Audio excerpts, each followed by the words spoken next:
Assalamu alaikum wa rahmatullahi wa barakatuh. I am very honored, inshallah, to join you today for this session related to positive coping and resiliency mechanisms from the Islamic tradition for Al-Balagh Academy. It's my honor, inshallah, to be with all of you. Bismillah ar-Rahman ar-Rahim. Walhamdulillahi Rabbil Alameen. Wa sallallahu ala Sayyidina Muhammad wa ala alihi wa sahbihi wa sallam ajma'in. Inshallah, what I hope to cover today with you, to give kind of an overview of the discussion, to pick up from where we left off in the joint panel discussion. There was 5 steps of a coping mechanism that we had discussed then that I hope to flesh out into more detail today, inshallah. There have been requests to really talk about the concept of positive coping and also this concept from our deen of resiliency, but to really go more further and talk about each and every member of the family. Inshallah, I will focus on adults and also on children. And then I will go through each of the steps and really discuss how to best utilize these coping mechanisms from our tradition, inshallah ta'ala. So first and foremost, let's go ahead and begin with the discussion on the 5 steps and what they were, just as a reminder for everybody here, inshallah. I will read through the steps quickly and then we'll go through each of them. First of all, we had the concept of talking and listening, which we'll go into much detail about and hash out the difference between adults and children. And then moderating news intake. Thirdly, to make sure that we're taking time for ourselves, for self-care and also spiritual care. Fourth was to take action to help those around us. And 5th was to make sure that we receive help when needed, even if that means professional help. So inshallah, I hope to go into more details of each of those. So Bismillah ar-Rahman ar-Rahim. First and foremost, the discussion on talking and listening. Now, this part here is of immense importance, primarily because it is such an overwhelming situation. This COVID-19 situation that we're all in and the shelter in place has very drastically changed our lives for, inshallah, we hope to pray for the better. But for many of us, there are changes that we're not accustomed to, primarily the concept of juggling everything from one's home and not being able to leave it. So whether that means work and children, their schoolwork, also related to all members of the family, potentially in one space without a lot of room for everybody to be able to do all the different work and schooling and tasks, home chores that they're meant to be doing. Alhamdulillah, there's just a lot of different things to work on, all from the same space. And this is causing quite a bit of, in some cases, disturbance. In other cases, families are finding it a good time to really connect, but there's still work to be done. So this overwhelming feeling that people are having, mostly coming out of fear of the unknown and not sure what's going to happen with the COVID-19 situation. Will we get sick? Will people get better? Will we have family members and loved ones who will pass away? Maybe perhaps already we have heard news of loved ones who have passed away, some close and some far. There is also really the overwhelming nature of caretaking. Many of us are also taking care of multiple generations and those who are more impacted than others. So our elders, for example, also considering we might have family members who are ill or immunocompromised and such. So these are all cases, or even family members who are on the front lines, our physicians and our nurses and our care practitioners that are out there helping people. Either we are of that category or there are people amongst our loved ones who are in those categories. So inshallah ta'ala, I hope to make sure that we get to a point where we feel this anxiety is starting to settle in a positive way and not in a negative way. So part of that solution is this concept of talking and listening. And I say that because even for the strongest of us, even of those who might say, well, we have the strongest of faith, inshallah, that Allah subhanahu wa ta'ala will see us through this, there is still a purpose and a use to be able to talk and share what's bottled up inside. And honestly, it would be important to talk with those whom you love and those who you trust that will be able to help you navigate those discussions. So the flip side of talking, of course, is also listening. So some of us are very good at talking, some of us are much better at listening, some of us excel in both, and some of us do not excel in either. And I think what's important here is to really remember that there are others around us who actually we are modeling our behaviors to, primarily children, but others too.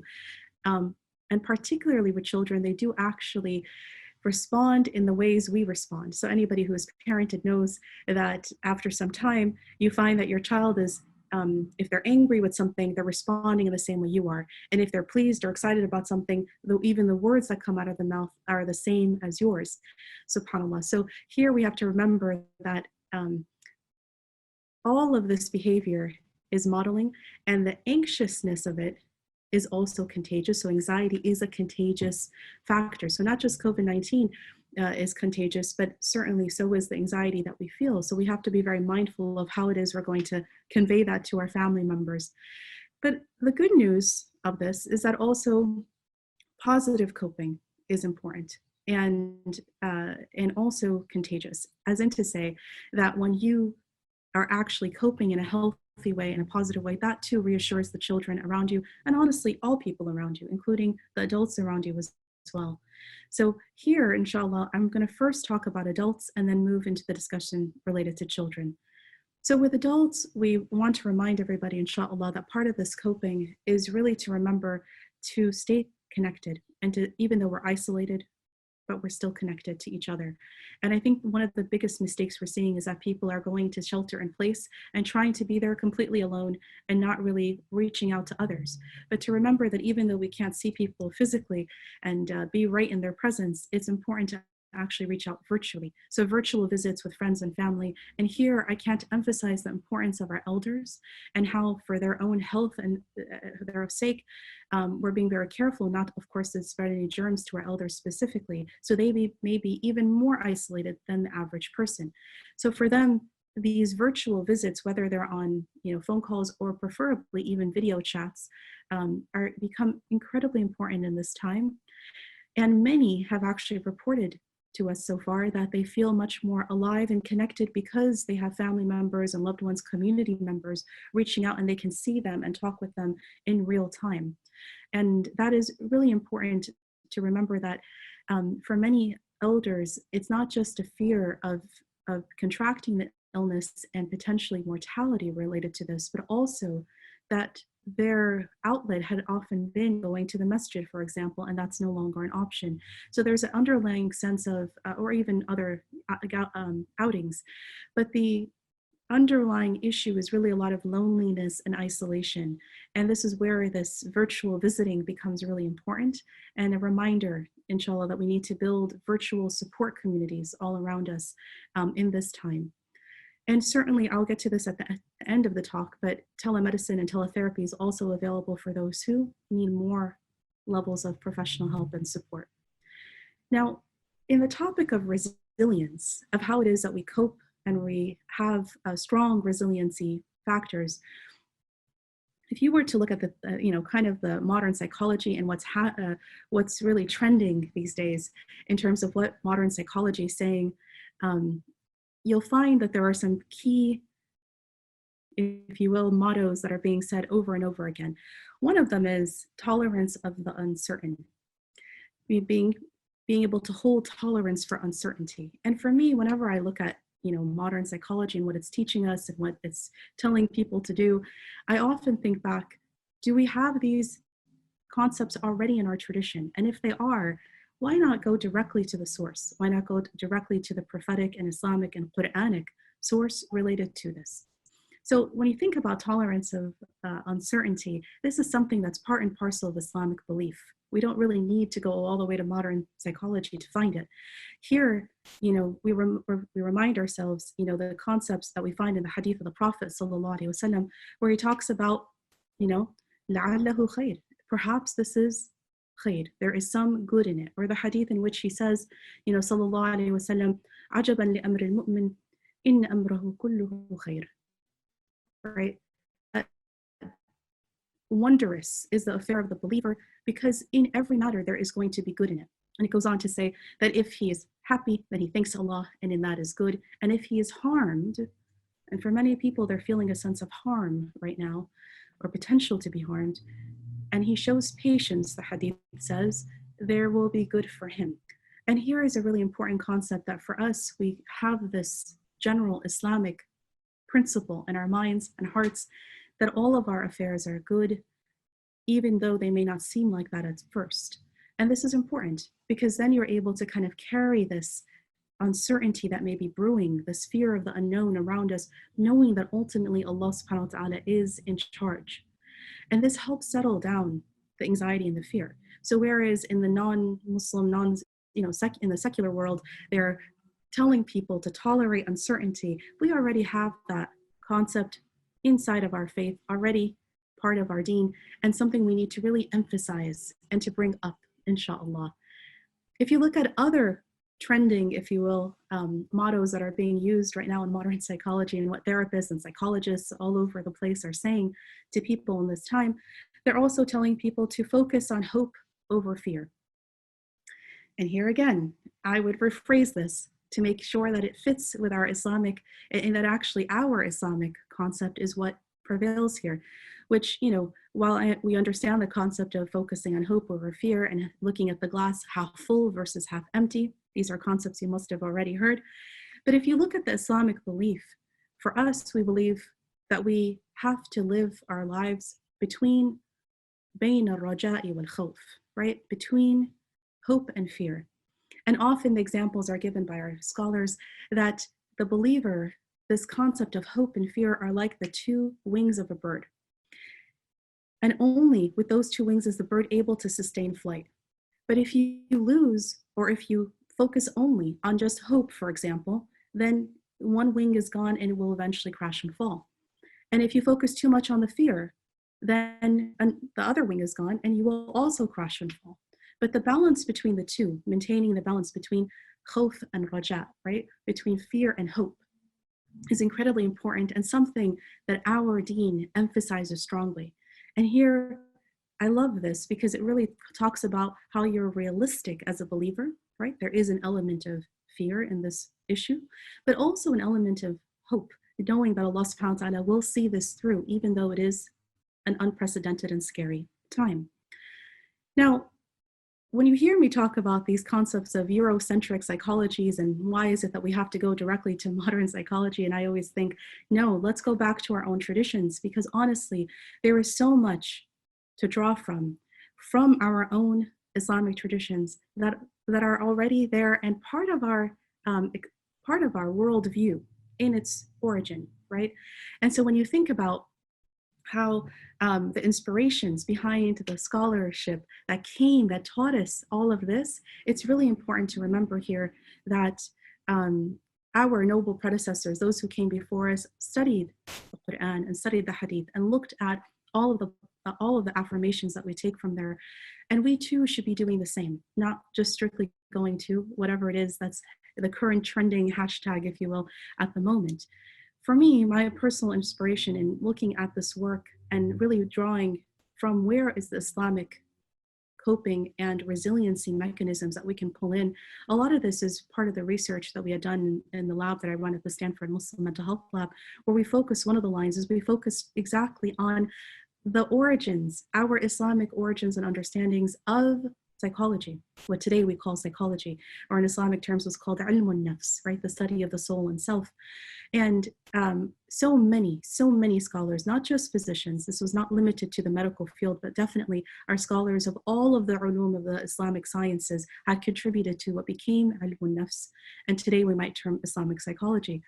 But if you hear and understand, and I'll give you some examples from our tradition, because if you look at modern psychology and you look at the traditions in our Islamic tradition historically, you'll find that not only were they similar, but they actually surpassed and were even stronger. And I think for somebody from the faith communities that, this is important that you go back into the tradition itself. For us Muslims, we need to know what our turath, our heritage tells us about these Islamic coping mechanisms. So we're not just looking at, Eurocentric models and saying, okay, that's nice, but it doesn't really apply to me.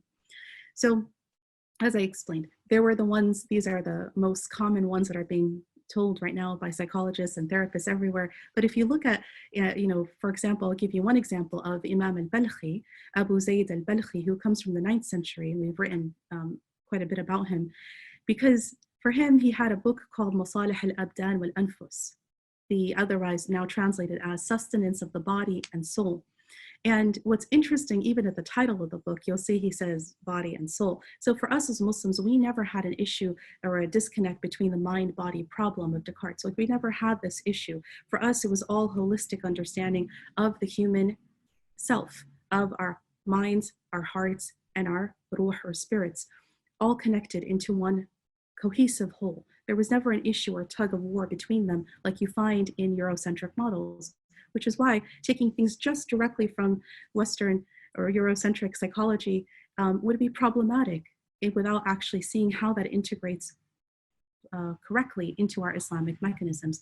So let's look at Al-Balagh and what he says, for example, in these concepts related to coping, to resiliency, to tackling fear, right? What does he say in his text that's written in the 9th century? And one note quickly about Balagh. When I say the 9th century, I just want you to understand where in time and space he's writing, because he's writing and talking in essentially pre-modern time, right? And not too long after the advent of Islam, and also thinking about how in his era and generation, he's so far advanced in the understanding of what today we would call psychology and all the mechanisms he's given, that today a psychologist or therapist today would look at it and say, that's exactly like the cognitive behavioral therapy or the talk therapy or the exposure therapy that I'm doing today, subhanAllah. So this is why it's really important to know what our heritage and origins say, right? To dust off, right, over time that has been lost over in the dust of time, and really figure out what our noble predecessors had created, considering, of course, that they had created the very first of the Islamic hospitals related to mental illness and to treating it, and to really talking about and addressing in a holistic manner things like resiliency and fear.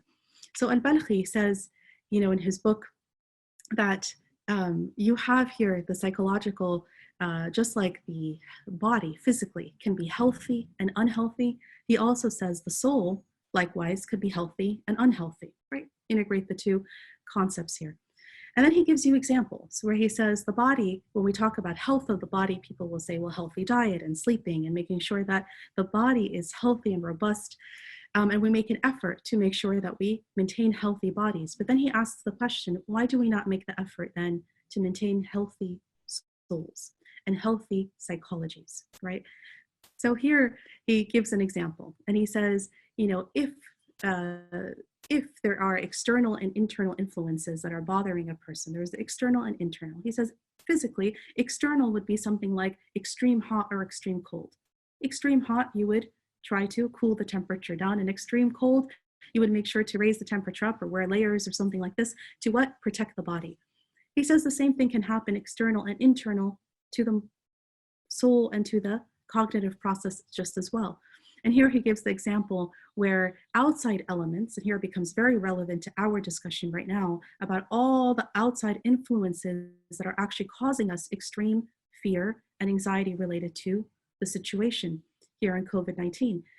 Most of that is actually happening through the news or people carrying news to each other. Sometimes this news is accurate, sometimes, as you know, are tall tales and rumors. And unfortunately, all of it is influencing how it is that we're feeling and driving up that anxiety, driving up that fear.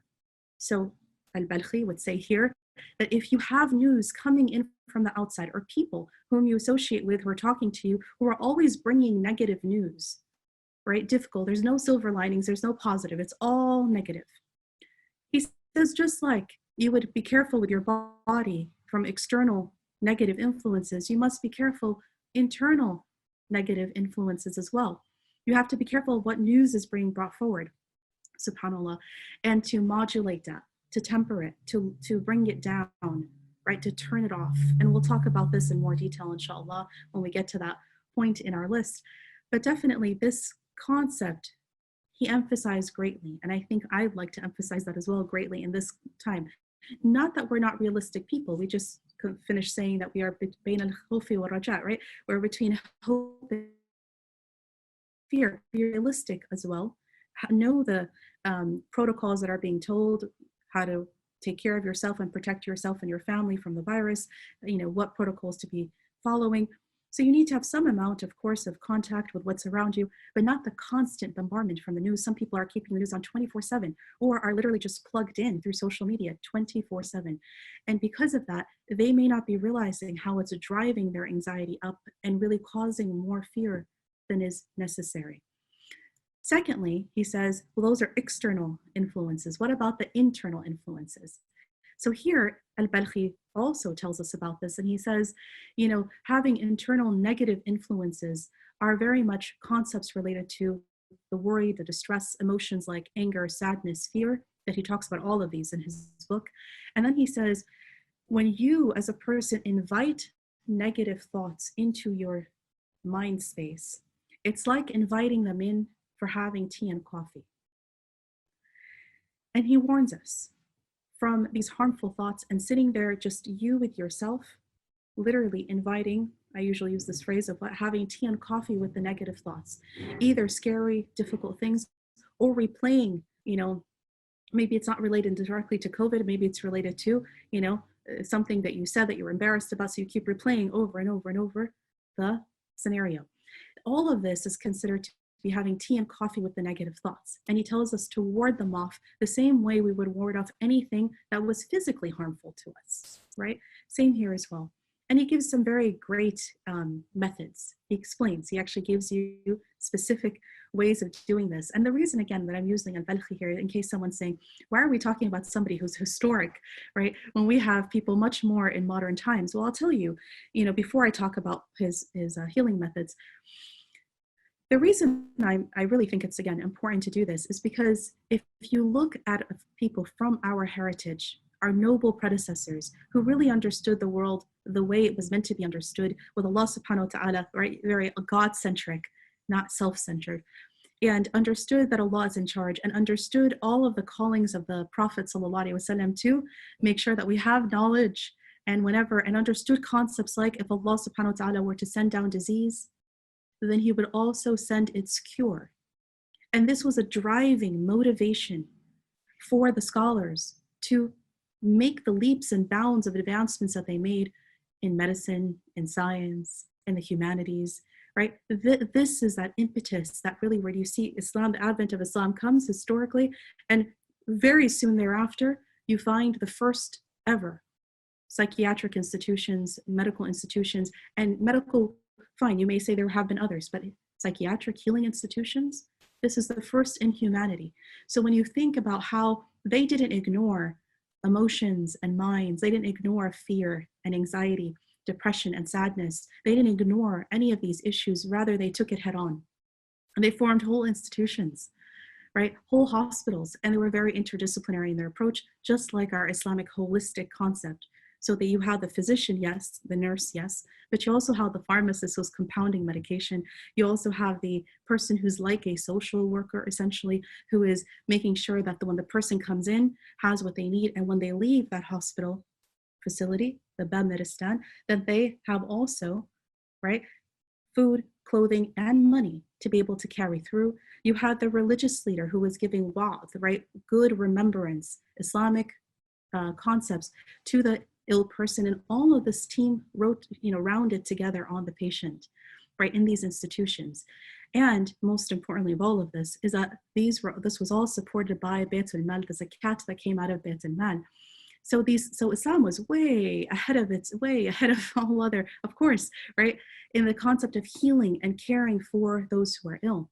And the scholars, likewise, who studied, like Balagh here, who's writing and studying about the concept of psychology and ilm al-nafs, is also integrating a very holistic way of how you treat these issues. It's not literally just saying, say this mantra to yourself over and over again, you'll be okay. No, if you look at his approach, he'll say three very important things. He'll say, make sure that you are doing what I'm saying here, which is basically these concepts, psychological concepts, and you're talking with a trusted person, right? So many people would say he might very well have been the first talk therapist, right? Really giving that push. Secondly, that there are in some of his chapters, he goes through herbs and how to compound them and how to bring them together in terms of, people would say in modern days, this would be like medications if needed. And thirdly, he would say, make sure that there is a religious Islamic concept to the healing. Now, this is really important because when you think about all of this all together, right, this is the kind of holistic treatment we need to be looking at whenever we're talking about Islamic mechanisms for coping and resiliency and treating our anxieties and fears and sadness, subhanAllah. So Al-Balaghi, now let me tell you about the healing methods that he talked about. He says, if this is the external and internal that we've been talking about, now what do you do about it? So he says, there's two methods. When you're in a place of feeling peaceful and hopeful, then you should tell yourself that this, right, that like Allah subhanahu wa ta'ala says in the Quran, وَلَئِن شَكَرْتُمْ لَأَزِيدَنَّكُمْ, right, that if you were to thank me, I will increase you. And also, we're reminded that where we learn that if we remember Allah subhanahu wa ta'ala in times of good, He will remember us in times of difficulty. And so Balaghi reminds us about these things, and he says, there are every day is going to be a little bit different. Every day, you might have ups, you might have downs. You might have times that are strong and times where you're feeling weaker. You might have good news that comes to you and bad news that comes. And so he says, in the time where you have the good news, hold on to that news, right? Hold on to those moments. Hold on to the happiness. And like the hadith says, remember Allah in times of goodness. He will remember you in times of difficulty, times of ease. He will remember you in times of difficulty. So here, this is exactly this concept. It comes directly from our Islamic teachings. And so if you were to hold on to the happy moments, right? You might have heard, the phrase carpe diem, right? Seize the day or hold on to the day. This is part of our concept already, right? Make sure you give shukr to Allah subhanahu wa ta'ala when the good news comes. Every day we wake up healthy without the virus, shukr to Allah subhanahu wa ta'ala, right? Every time you get some good news, hold on to that, because then it's almost like filling your bucket so you can draw from it on a quote unquote rainy day. Yes? And then he says, the second thing is to make sure that we have an internal monologue of self-convincing. What he means by this, an internal monologue of self-convincing means that we are meant to remind ourselves of the nature of the world around us, the nature of hayatud dunya, this worldly life that Allah subhanahu wa ta'ala has created for us, and how in this stage that our soul is passing through, right, of the stages the soul passes through, hayatud dunya is meant to be a stage of trials and tribulations and tests and difficulties. And this is the nature of the world. And so when we push against it and we say, why do bad things happen? How could God let this happen? What he's reminding us is that we are literally pushing against the very nature of the world, the way it was created. And so therefore we are putting unnatural expectations on hayat dunya that shouldn't be there in the first place. And Allah subhanahu wa ta'ala tells us about this in the Quran, right? I mean, it's very clear, where in Surah Al-Ankabut, Allah subhanahu wa ta'ala says, أَحَسِبَ النَّاسُ أَن يُتْرَكُوا أَن يَقُولُوا آمَنَّا وَهُمْ لَا يُفْتَنُونَ. Right? To people think that we're going to just leave them because they said, I believe, I'm a believer, and therefore they're not going to be tested. Of course not. It's a rhetorical question. Clearly, Allah subhanahu wa ta'ala tells us also in Surah Al-Baqarah and reminds us about this very thing, of how the whole entire world is going to be, and our whole life is going to be one test and tribulation after another. Right? وَلَنَبْلُوَنَّكُمْ بِشَيْءٍ مِّنَ الْخَوْفِ وَالْجُوعِ وَنَقْصٍ مِّنَ الْأَمْوَالِ وَالْأَنفُسِ وَالثَّمَرَاتِ. So, Allah subhanahu wa ta'ala, so this ayah is so interesting to me because it specifically highlights each and every one of the things that many of us are going through right at this very moment, right? Allah subhanahu wa ta'ala says, and certainly we're going to test you with something of fear, hunger, loss of wealth, lives, fruits. SubhanAllah, and it continues. And so when you think about all of these things that we're seeing around us that are literally happening to us ourselves, then we remember here, subhanAllah, that this is the very nature of hayat dunya. So the internal monologue that he's talking about, Balaghi in his book, he's talking about how this is a very important concept. Even in modern psychology, they would recognize this immediately, where you're doing positive self-talk or positive self-affirmations and trying to reshape or cognitively reframe negative cognitive thoughts. So when you think about what that means here, he's saying, think about how this world is meant to be a place of trials and tribulations. And in and of itself, that monologue that we have carrying inside of ourselves helps actually bring down that anxiety. Now, for some people, as he also says in his book, doing this on your own may not be enough. The anxiety may be too high, the fear may be too much. And so he says, at this point, you might be somebody that you need to have that trusted person whom you can talk to and say your fears and anxiety to, and they're able to bounce it back with positive, helpful affirmations, right? And this, I mean, I'll tell you, this is precisely why the work we do, those of us who are in this field of Islamic psychology, why it is we do, in fact, the very center that I direct here in the Bay Area is called the Khalil Center. It started in Chicago, and this, the word, even the term of why we called it what we called it, Khalil, right? It comes from the very concept of, if you think about what this word means in Arabic, right? Khalil, you think maybe Sayyidina Ibrahim, and you think Khalilullah, right? The friend of Allah, but the friend, the Khalil, the person who literally is a very close companion, who walks on the journeys with you on this path, and it kind of doesn't give you the answers, but rather walks on the path with you and helps kind of guide the discussion and helps guide whatever it is you're going through on the path. So this is how I see the work of Islamic therapy, is actually being able to remind again the concepts that come directly from our hadith, directly from the Quran, directly from our healing and resiliency mechanisms. And for anybody who's listening who says, okay, this is great, but isn't it too rooted in Islamic historical concepts? How much does this relate to modern day issues and modern day practice and clinical practice and such? And here, I want to tell you that what's really important to remember in some of the work on Balagh, I'll tell you this very briefly, that I had written a couple of papers and submitted them to mainstream medical journals related to al-Balagh and his chapters related to waswasa.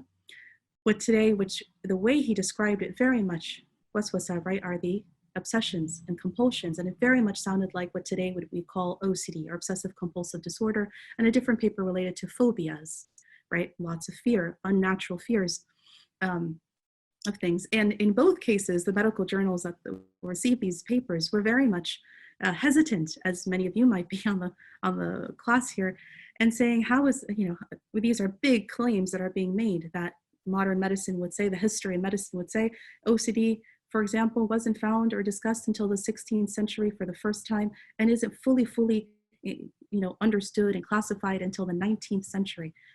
And I just said that Balagh was from the 9th century.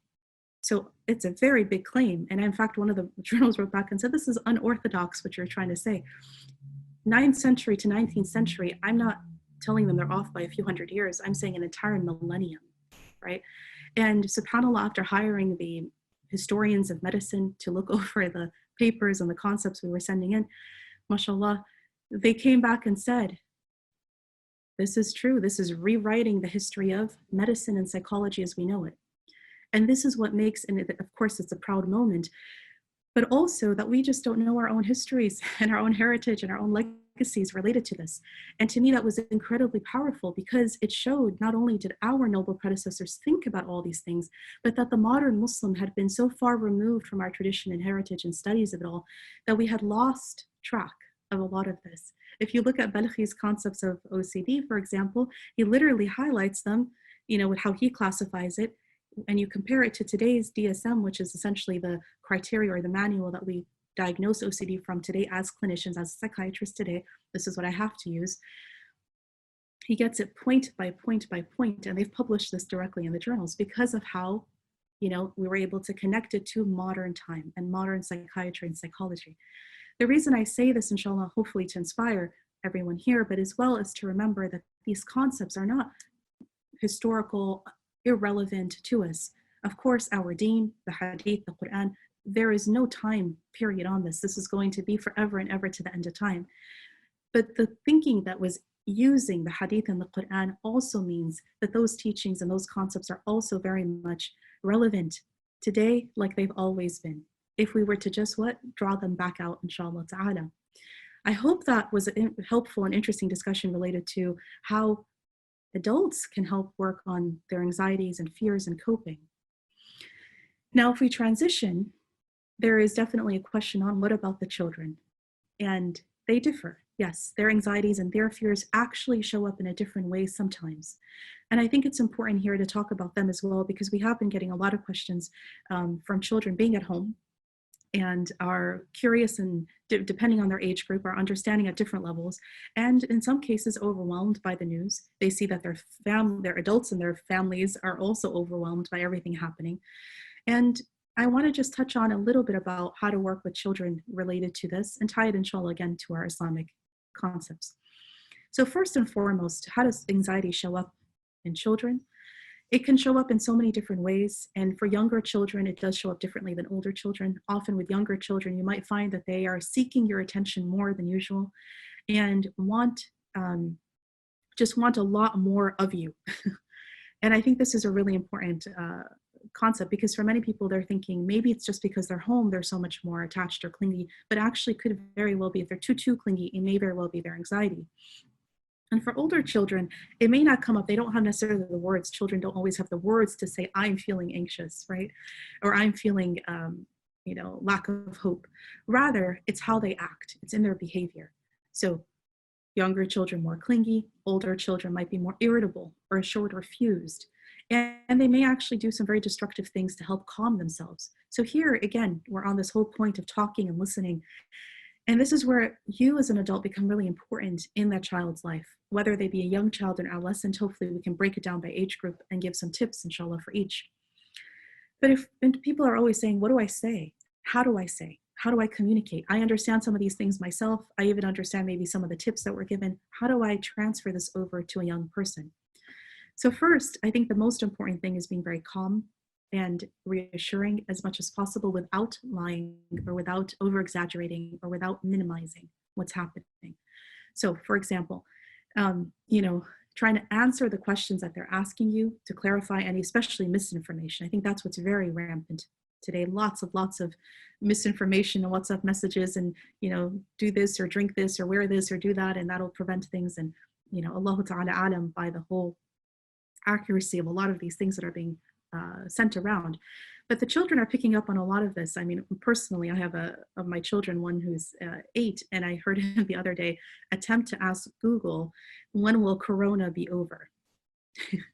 And that was a cue for me. It was very sweet, but it was a, innocent, cute thing that he did. But it was a cue to me that he really needed some time to sit down and really figure out what prompted him to ask this. Clearly, there were fears and anxieties inside of himself causing him to try to sort out what was happening all around him. And even though we've been talking, he still had more questions.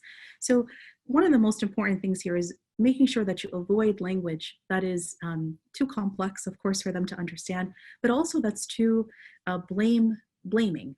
I think we tend to do this a lot and say, oh, those people over there that were eating, I don't know what, and that we're doing this and that, they're the cause of all of this. And this is very, very problematic. It goes against the concept Islamically of Allahu Ta'ala alam. Only Allah knows, right? And while this may sound like it might be insufficient for children, in fact, children, let's not underestimate how actually connected, sometimes more so than ourselves, right? And reassured more so sometimes even than adults when understanding the concept of, I actually don't know the answer. Allah subhanahu wa ta'ala fully knows this answer, right? So it's a really important time and lesson to not stigmatize and villainize other people, but rather to focus the attention on reassuring them that inshallah ta'ala, they will be well as long as we're home, following these procedures, doing what we can do, inshallah. So here, some of the do's, and some of the don'ts, right? Some of the do's here is to keep that door of communication open, to listen and to hear, whether in their body language or whether in their actual words, in what they're trying to communicate. And to be as calm and reassuring as possible, and to give them, age dependent of course, the correct information, structure in their days, healthy practices, because that helps them take control also. When they feel like, okay, if I consistently wash my hands and I make sure that I'm, not touching my face, and this is why I can't go outside and see my friend, and this is why I can't visit with so-and-so, then they're realizing that they're actually taking some ownership and control over the situation by doing something, right? These strange things that we're not used to doing, like staying at home for weeks and weeks at a time, subhanAllah. And really important here are the don'ts, which, not to minimize their anxieties, we've also had a lot of parents report to us that they are basically, the way they're trying to cope or thought maybe would be helpful is to say, no, no, not a big deal. This is not going to happen to you. It's not going to come here, which is not realistic. Allah Ta'ala alam, again, when and where and how all of this will happen. But it's the unnecessary overexposure to the discussion around the virus and the news and so on that it becomes problematic. And this is what we really want to encourage parents not to do. Also, not to do the thing where they're, as adults, talking to each other in very hushed tones and not letting them in on conversation, particularly the older children, because it turns out that, you know, they very much know when you're anxious, when you're fearful, when something's wrong, when they walk in and you abruptly stop talking, right? And so their mind starts to wander and they start to get more anxious without really telling you exactly what's happening. Now, all of this is dependent on age, and you know your children better than anybody else can. But I will still break it down according to ages, if it's helpful at all. There's a discussion related to, you know, what happens to the little ones, like our kindergarten age kids, our 5 to 8 year olds, let's say. And here we say for them to be very brief in your response, to be informative, to give some facts. This is why we're not at school. This is why the masajid are closed. This is why we can't visit so-and-so cousin. And that, you know, Allah subhanahu wa ta'ala will keep us safe. Inshallah, our homes are safe. And very simple instructions to these little tykes, right? To tell them, you know, washing our hands will keep the germs away. Very simple instructions, inshallah. Oh, not overcomplicating things. Whereas the 8 to 11 year olds, they're slightly older and they're able to really be more inquisitive. They're more vocal with their questions. They really want to try to understand things. And this is where you as an adult become really important, to try to separate reality from fantasy, from fiction, from rumor, right? To really try to help them understand and distill what's actually factual that we know and why it is that we're doing what we're doing with shelter at home. Compare this now to teens, who of course are more mature and actually can discuss the issue in much more in-depth adult-like fashion if we give them the opportunity to. You know, this past weekend, I was speaking to an online Islamic high school called Legacy, wonderful school, and the children there were so intuitive.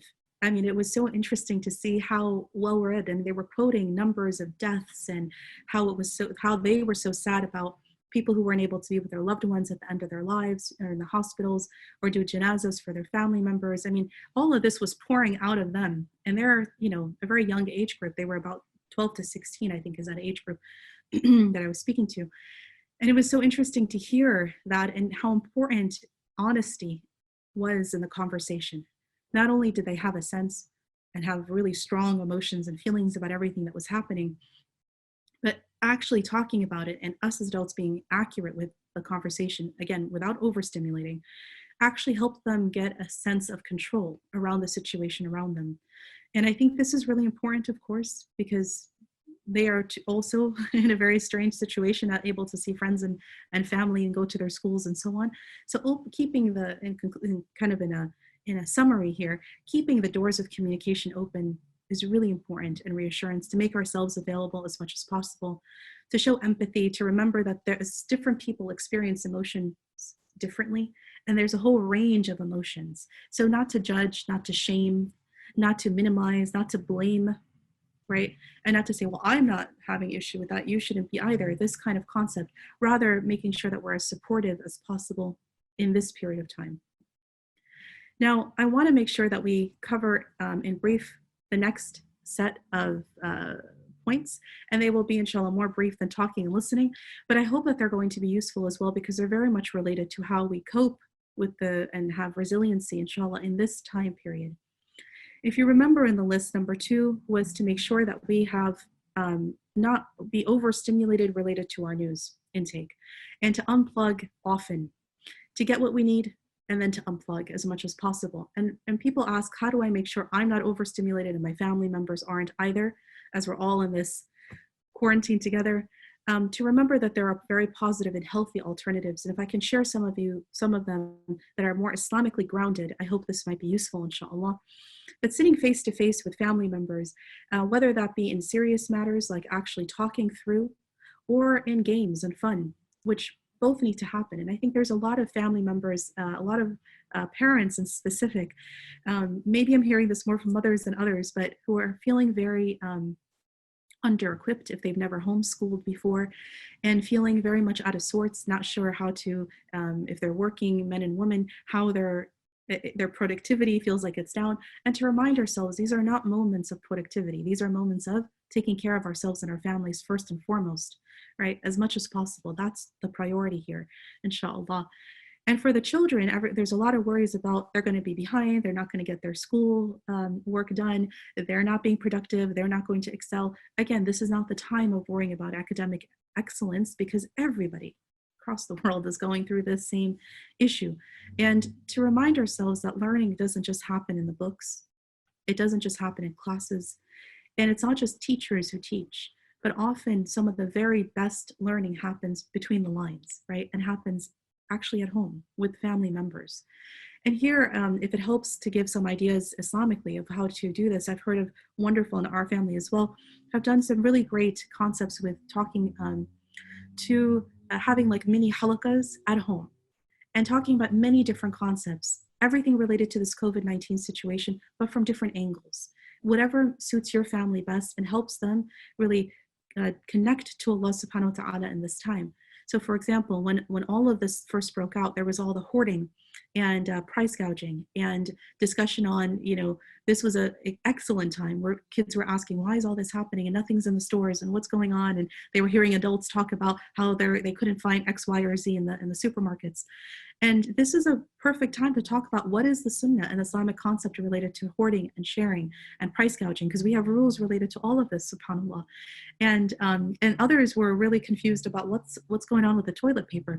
And it was a perfect, cue-in to discuss the concept of why we have istinja and the importance of water and tahara in our tradition, purification with water, and whether that was in the istinja, after the bathroom, or whether it was part of the wudu or the showering that we do, or the constant washing that we as Muslims engage in all day and all night long. And I think this was very helpful for actually children to see in real time the importance of it and how we weren't as concerned, not completely unconcerned, but not as concerned at all about the toilet paper because we had, water, alhamdulillah, to talk about, at least in our, again, Western privileged context, mashallah. There was also this discussions related to these mini halakas. Some people took it from the aspect of seerah and talked about how, for me, this whole past year we had a seerah halaka, and the immediate connection was to the Prophet and his parents, sallallahu alaihi wasallam, and how both had died from the fever of Medina, and how this fever was possibly, we don't know, but possibly a virus because it was contagious. And both parents in different years and different times had contracted it, and he became twice orphaned because of this. And that was very helpful for some of the children to connect it back to our own beloved messenger, sallallahu alaihi wasallam, and how this robbed him of his own, if you will, family members, his own parents, in fact, and others in the city around. And later, when he foretold about the plague that was going to affect many of the companions. And this too was an important kind of concept. And, we've also discussed how there were so many discussions on quarantine and how to deal with the plague and hand washing and all the things that we're talking about now, also historically has been helpful. For others, there's been a lot of discussion, adults, but also children are saying Ramadan is just around the corner. We're just a couple weeks away, and how this will be a very different Ramadan than we have ever experienced in our lives. But again, for those who are deeply grounded in the study of the seerah, know that actually, possibly what we're getting with this Ramadan is maybe a Ramadan that's much closer to the actual sunnah of the Prophet sallallahu alaihi wasallam than ever before. Whereas we're very used to the mosque being the central place for Ramadan and communal gatherings, which of course is all part and parcel of our deen, no doubt.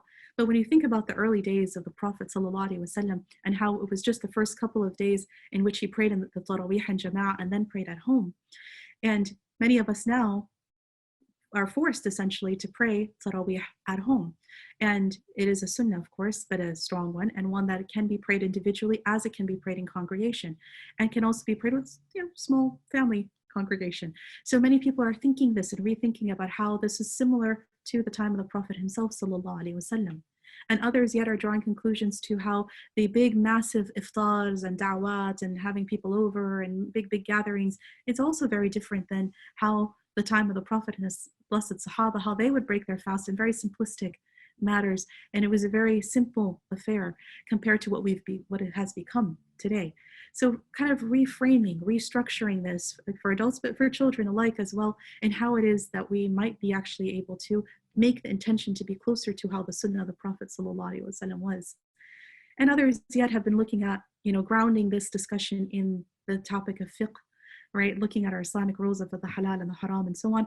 And again, tying this illness to a zoodic, animal carrier, and how the humankind has really, taken a lot of concerns, has really overstepped how we treat animals around us. And maybe if we had been more careful and actually following what is halal consumption and not permitted consumption of meat, for example, this would not have been as easily transferred. Others have been discussing how the harm of animals and animal cruelty on human beings, and how the earth is so healthier today than it had been, subhanAllah, that we are not transgressing in these ways. Others have been really interested in talking about how, the rules of fiqh and the chapters of prayer on, in inclement weather, pray at home, right? Hearing the adhan. This has been a topic of discussion with a lot of adults and children alike. And this has been a really interesting, right when these things happen, take the moment to talk about and to bridge it to Islamic understandings, and from whatever perspective. Here we've talked about, lessons from Tahara, lessons from fiqh, and lessons from Sirah, and so on. And I think this is really important because it helps actually calm the person down and connect back to their Islamic understanding. But not all of it has to be talk, and not all of it has to be serious talk either. A lot of this should also be, this time with our families together should also be time of play and positive coping in terms of humor, right? And actually taking the time to dust off the puzzles and bring out the Legos bucket, and to use creativity, and to sit there with the children and coloring and so on. And these, of course, younger ones, but even with young and old children and adults, there is a lot of people gravitating to the electronics and being plugged in there. And this is problematic as well, just because we know this from our studies scientifically, that grumpy adults and children are made out of hours and hours spent on electronics. And instead, when you put those away and say that's going to have a limited time and the rest is going to be in these interactive games and puzzles and such, or even going outside, and this is very important, taking the walks outside, keeping the social distancing, of course, in place, but whether that be, walking or, some sort of exercise or gardening even, these are all things that are very healthy, can be done together as family members, bring people, their hearts closer together.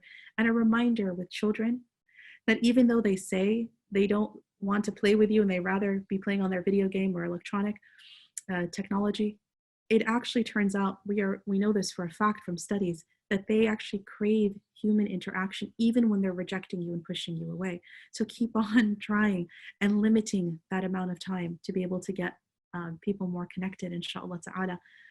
And I have to make sure that we talk about spiritually, because here, this is a really important part of the discussion, where when we say in number 3, we say take time. And by time, it means everything. It means making sure you're taking time to sleep and to keep a good sleeping pattern, and time to eat and having good eating pattern, right? And take breaks throughout your day, because you're not used to having food, having the family and having the work and having the school and everything all at once in one place, potentially, for most people. So take good breaks.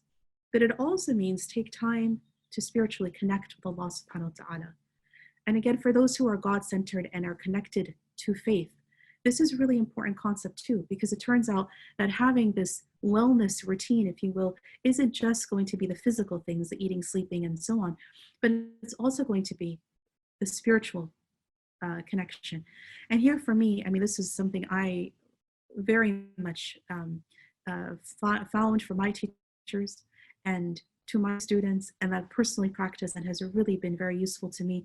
In modern psychology, there is this concept that everybody is prescribing on meditation, and they've secularized, if you will, contemplative meditative practices that came essentially initially from the Buddhist tradition, or yoga practices that may have came from the Hindu tradition. But we have to ask ourselves, where are these methods that come from and are indigenous to the Islamic tradition? They are there, and not only are they there, but not only are they very strong, but they're so incredibly effective, right? If we were to, again, know our tradition, utilize them. So for men and women alike, both. the concept of taking khalwa, right, in the ibadat, right, in the actual Islamic worships, we're going to talk about the concept of i'tikaf, right? Actually, what? Spiritual seclusion. And many, of course, of our brothers are going to say, but the masajid are closed. We can't do i'tikaf. Now, interestingly enough, the concept of khalwa does not require i'tikaf in the masjid. Any man or woman can do khalwa without, just taking time. All it means is taking time aside, secluding yourself on your own for a bit throughout the day, at some point in the day, to be able to regroup and meditate. Now, meditate, I'm uncomfortable with the concept that isn't grounded in Islam. So for us, what is the understanding here? The understanding is in khalwa, many of our teachers say, in addition to the Quran you might read and the prayers you might pray and the du'as you might say and the dhikr that you might do, there's also tafakkur and tadakkur, which is essentially translates into contemplation, tafakkur, and tadakkur or pondering, or afwan, tadabbur, which is pondering. Tadakkur is also one of the other T's, but it is related to dhikr, doing dhikr. All of this can be done, any of these can be done in a state of khalwa or spiritual seclusion, taking some time to yourself. And I think this is incredibly important because when you sit down on the prayer rug and you think about, maybe you can connect this to your 5 daily prayers. So you have your prayers, you have your sunnah nafil, you have your adhkar that you'll do, and then having some time, even if it's just once in those 5 daily prayers, even if it happens just once, but it's really sitting there and taking the time to contemplate, to think about and ponder the signs of Allah subhanahu wa ta'ala. Why was this virus sent to us? Why are we in this situation that we're in? What are the lessons we're meant to learn and come through this? What are the silver linings out of all of this that's happening around us that seems negative and bad? But again, the hadith said all of our affairs are khair. So where is the khair in this, right? Contemplating through all of these things, and to contemplate on how sickness is meant to be a purification for us. Sickness is meant to be an expiation of sins for us. Sickness is meant to be something that we get closer to Allah with and not further from Him.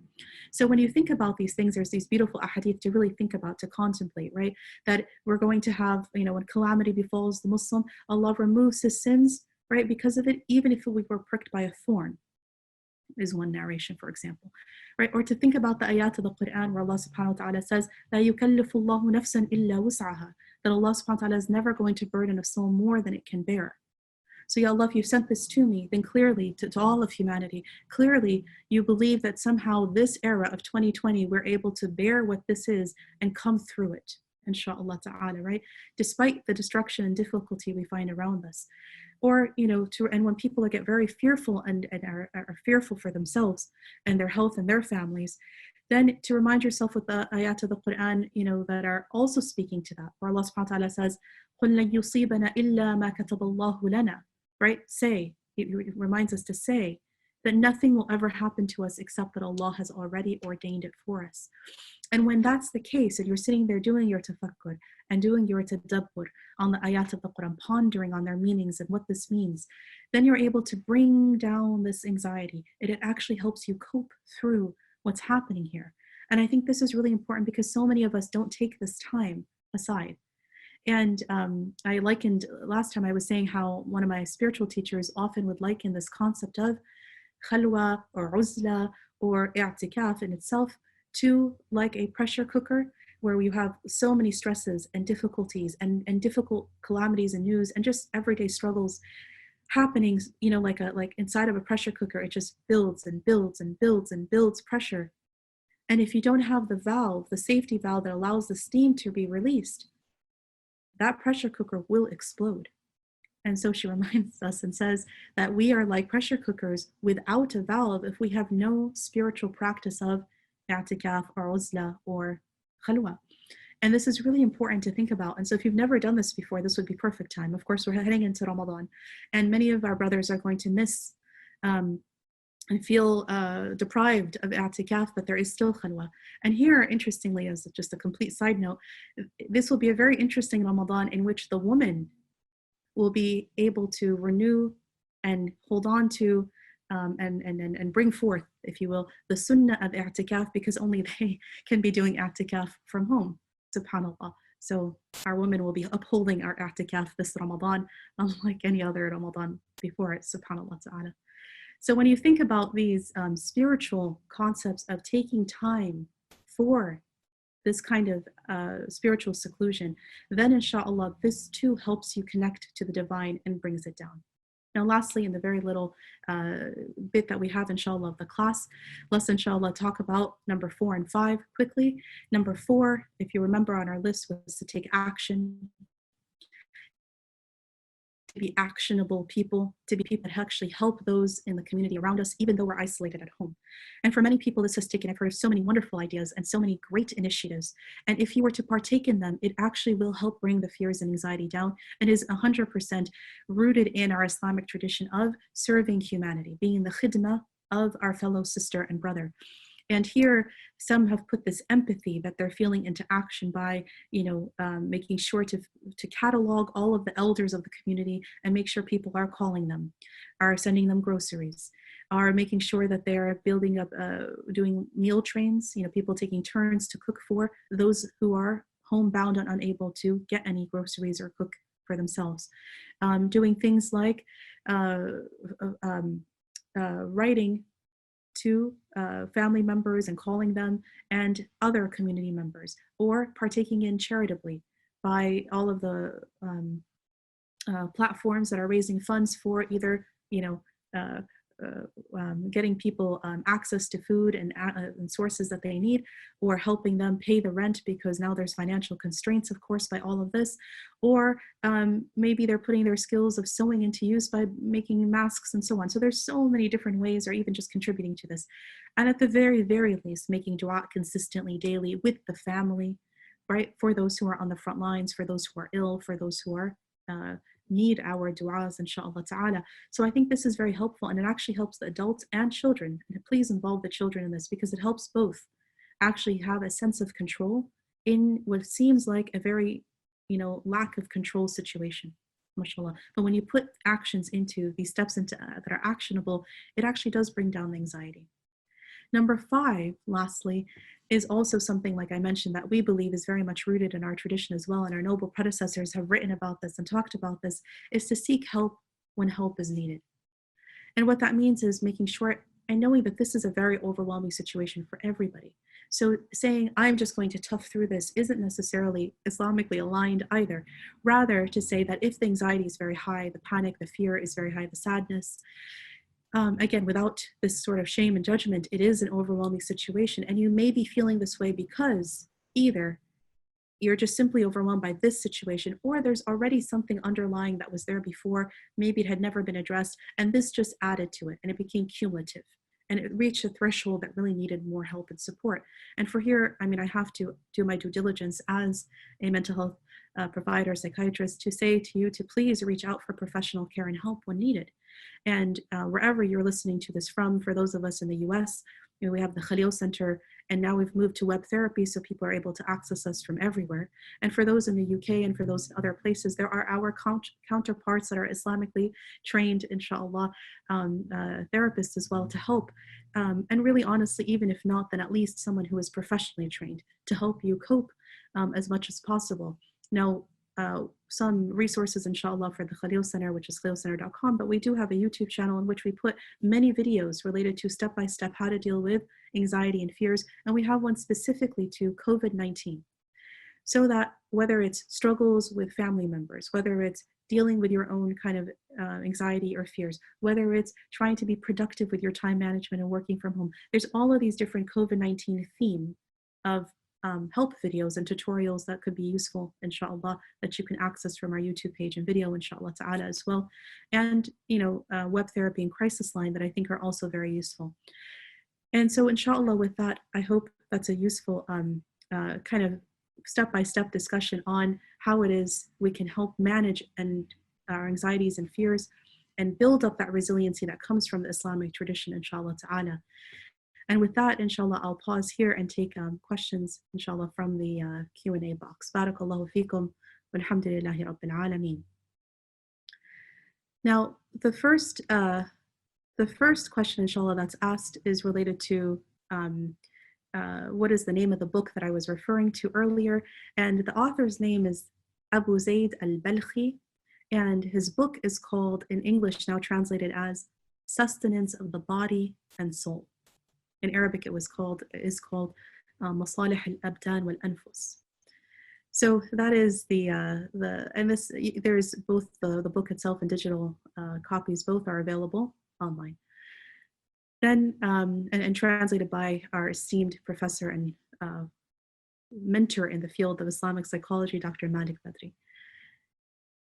The next question is being asked about how to maintain our balance when there is a lot of bereavement in the family, sadness and huzn, and really feeling like there is this deep aching or deep sense of sadness with everything that's happening, particularly if there is death and friends or family members who've passed away.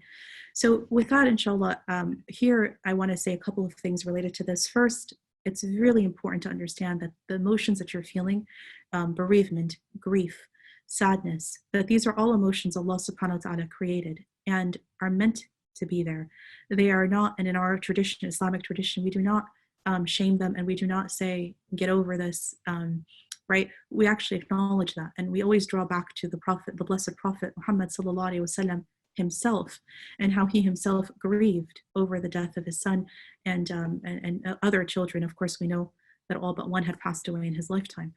So this is a heavy thing. And when we see his example, his blessed example, noble example, sallallahu alaihi wasallam, and the example, of course, of all the blessed Sahaba and Sahabiyat, we learn from them how to deal with this anxiety, how to deal with this fear and sadness and grief that we may be experiencing.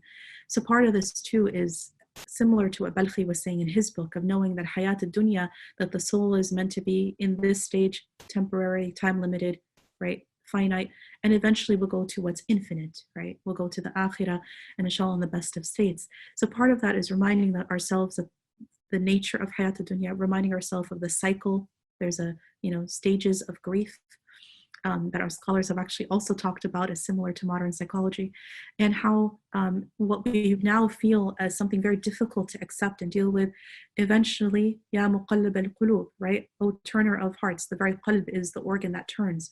And what we feel today eventually will ease, and eventually will not always feel this way going forward. So to remind yourself, this will not be forever, this will not last, this pain, grief that you're feeling, and that it will ease, and inshallah that person will be in best of states, and that you as well, and that this is a time limited place, inshallah, this dunya, hayat ad-dunya that we're in.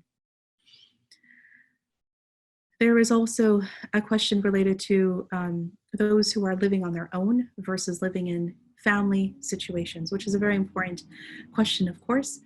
And here, this concept of self-quarantining and being alone. Many of us have been talking about being with family, being with others, and being in your space. What about the very many sisters and brothers who actually may be living alone, or because they're in quarantine, they're not able to be with family members, maybe other loved ones who they need to isolate from for safety reasons? And part of this, and the question is, how do I deal with this if I'm already somebody who is struggling with anxiety and depression? And the answer to this, inshallah, although it won't be a complete answer, partially, is to really make sure you're virtually connecting as much as possible, to make sure that even though you are alone, physically, that you're not actually alone emotionally. And if there is this network of support circle around you, to reach out to them consistently through virtual means.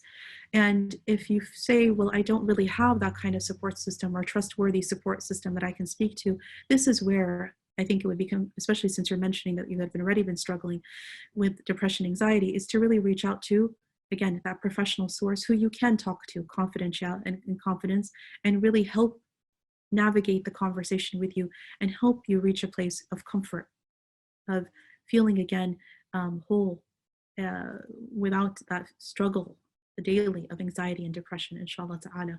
So I hope that's a useful discussion, inshallah.